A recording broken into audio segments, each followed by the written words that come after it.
Assalamualaikum warahmatullahi wabarakatuh. Pada slide kali ini kita akan belajar bersama tentang diet wanita hamil dengan konstipasi. Sebelum kita berlanjut pada dietnya seperti apa, kita harus tahu dulu apa sih sebenarnya konstipasi itu.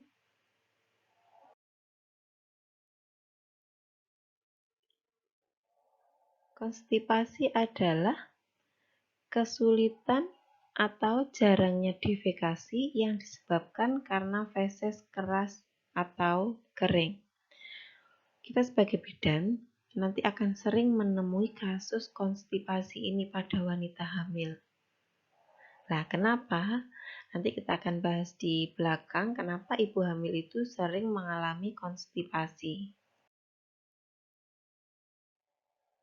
Penyebab umum dari defekasi yaitu yang pertama adalah kebiasaan defekasi yang tidak teratur dan mengabaikan keinginan untuk defekasi. Apabila seseorang itu sudah merasa ingin buang air besar, kemudian ditahan, itu nanti lama-kelamaan keinginan untuk buang air besar itu akan hilang. Nah, ketika tidak jadi buang air besar, makanan tersebut setelah dicerna itu diserap oleh usus, maka sisa-sisa makanan itu akan menjadi keras.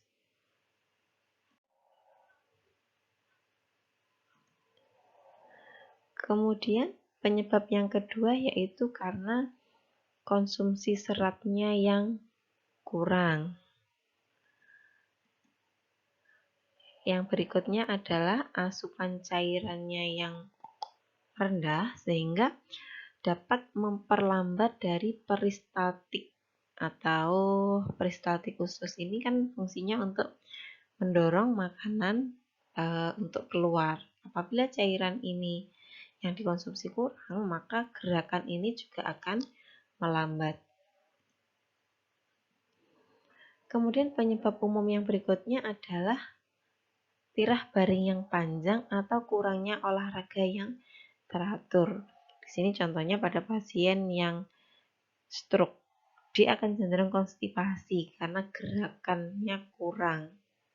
Seperti kemarin sudah ketika membahas suatu artikel, ada kelompok yang membahas stroke, kemudian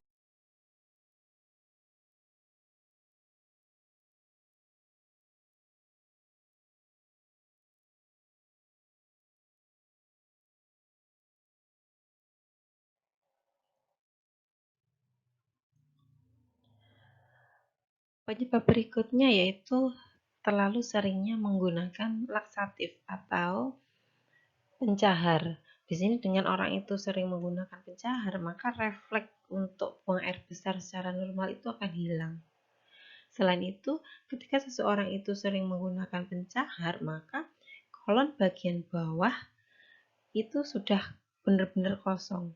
Sehingga untuk bisa mengisi tersebut perlu waktu yang lama. Kemudian berikutnya,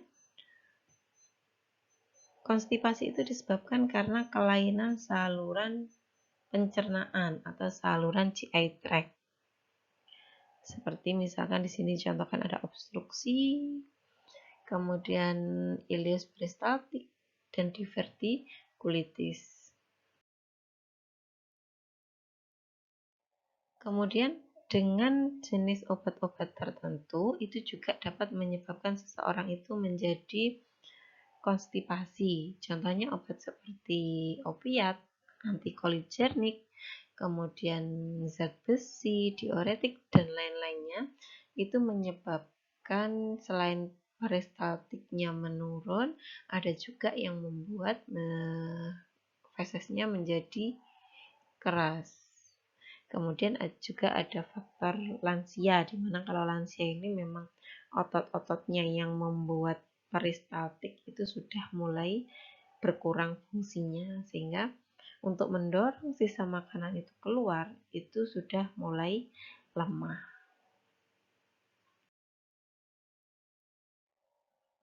Selain itu konstipasi juga biasanya disebabkan karena adanya kerusakan saraf pada kolon, misalkan pada cedera medula spinalis atau terdapat tumor, ini juga dapat menyebabkan konstipasi. Selain itu, beberapa penyakit juga dapat menyebabkan konstipasi seperti hipotiroidisme, kemudian ada hipokalsemia atau hipokasemia. Tadi beberapa faktor dari penyebab konstipasi. Sekarang bagaimana kalau konstipasi itu tidak diatasi? Maka apabila konstipasi tidak diatasi akan menjadi impaksi, di mana impaksi ini adalah kumpulan feses yang sudah mengeras, mengendap di dalam rektum dan tidak dapat dikeluarkan. Sehingga kalau ada impaksi secara otomatis penanganannya akan lebih berat lagi. Nah, tadi di awal sudah saya sampaikan bahwa kita nanti akan sering menemui kasus konstipasi ini pada kehamilan. Kenapa kehamilan sering terjadi konstipasi?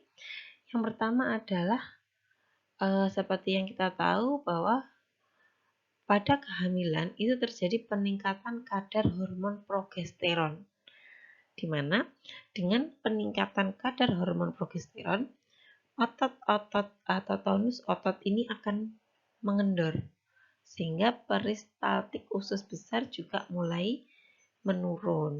Dengan menurunnya peristaltik usus besar, secara otomatis kekuatan untuk mendorong sisa makanan untuk keluar itu kurang kuat atau kurang maksimal. Kemudian peningkatan kadar progesteron ini tidak hanya berpengaruh terhadap peristaltik usus besar, tetapi juga ini menyebabkan penurunan motilitas pada saluran pencernaan. Kemudian pada kehamilan juga akan terjadi peningkatan tekanan pada saluran pencernaan yang disebabkan karena membesarnya uterus.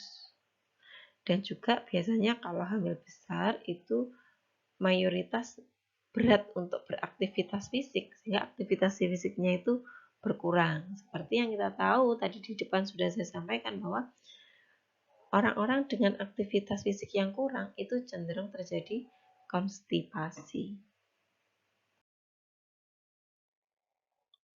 Dan konstipasi pada ibu hamil ini akan semakin sering terjadi pada kehamilan tua, di mana pada kehamilan tua ibu kurang beraktivitas, kemudian tekanan uterus terhadap saluran pencernaan semakin kuat.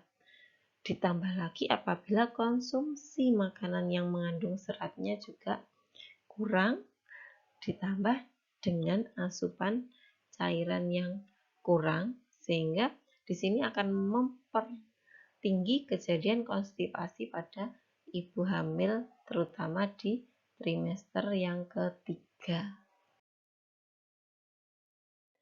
Terus kalau sudah terjadi konstipasi itu bagaimana? Tentunya kalau ibu hamil tersebut terjadi konstipasi, dia akan merasakan ketidaknyamanan. Atau istilahnya biasanya kita taunya perutnya sebah. Kemudian jangka panjang dia bisa terjadi dehidrasi, dan tentunya dengan ketidaknyamanan tersebut akan mengganggu istirahat dari ibu hamil. Apa yang harus dilakukan kalau sudah terjadi konstipasi? Tindakannya tentunya harus meningkatkan konsumsi makanan yang mengandung serat tinggi atau diet serat tinggi, tujuannya untuk merangsang peristaltik usus agar dapat berdefekasi dengan normal. Syarat utama dari diet ibu hamil dengan konstipasi tentunya harus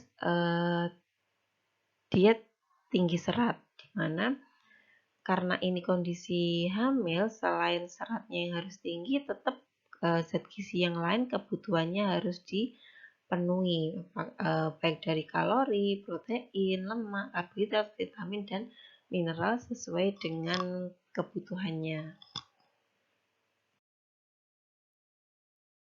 Di sini juga dibutuhkan cairan dalam jumlah yang banyak, yaitu 2-2,5 liter per hari untuk memperlancar proses defekasinya. Kemudian serat yang dibutuhkan yaitu 30-50 gram per hari. Di sini berapa serat yang diutamakan adalah serat yang tidak larut dalam air seperti beras tumbuk, beras merah, dan lain-lain.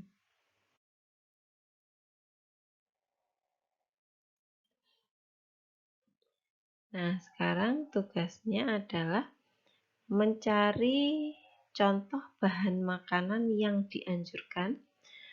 Kalau di sini sumber karbohidrat yang seperti apa yang di situ kandungan seratnya tinggi, begitu juga dengan sumber protein, sayuran, dan buah-buahan.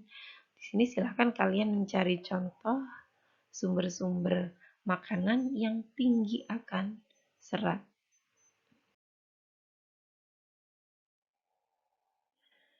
Tentunya selain diet tinggi serat, di sini juga harus diimbangi dengan relaksasi atau senam hamil.